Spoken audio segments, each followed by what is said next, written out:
ரொம்ப ரொம்ப ரொம்ப டஃப்பாக இருக்குன்னு நினைக்கிறேன். பிரசன்னா காட்டு ப்ரோ. ஓகே ப்ரோ, பிரசன்னா இந்த மேட்ச் பார்க்கலாம் வாங்க. எங்கே இருக்காருன்னு முதல்ல தேடுவோன்னுலாம் தேவையே இல்லை, இங்கே தான் இருக்காப்புல. ஒன்றும் தெரியாத மாதிரி உட்காந்துக்கிட்டு இங்கேருந்து மெசேஜ் போடுறாரு. வாங்க பர்ஃபார்மன்ஸ் எப்படி இருக்குன்னு பார்க்கலாம் வாங்க.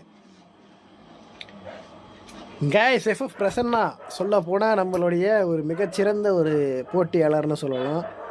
பார்க்கலாம் வாங்க. க்ளோவல் விட்டு வெளியே வந்துட்டார். பார்த்தீங்கன்னா இப்போ இவரும் ஒரு க்ளோவல் போட்டிருக்காரு. ரஷ் பண்ணி போகிறாப்புல. முன்னாடி இருக்கார் ஒருத்தர், சைடில் ஒருத்தர் இருக்கார், முன்னாடி ஒருத்தர் இருக்கார்.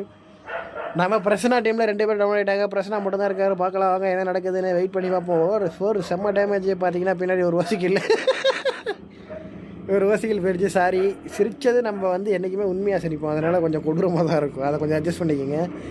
அடுத்து பார்த்தீங்கன்னா வேறு மாதிரி பிரசன்னாவுடைய டீம் வின் இருக்கிறது என்று மிக சந்தோஷமாக தெரிவித்துக் கொள்கிறேன். நம்ம சொந்தக்கார பையனெல்லாம் குறைச்சிட்டு தான் இருப்பாங்க, அவங்க எல்லாம் கண்டுக்காதீங்க.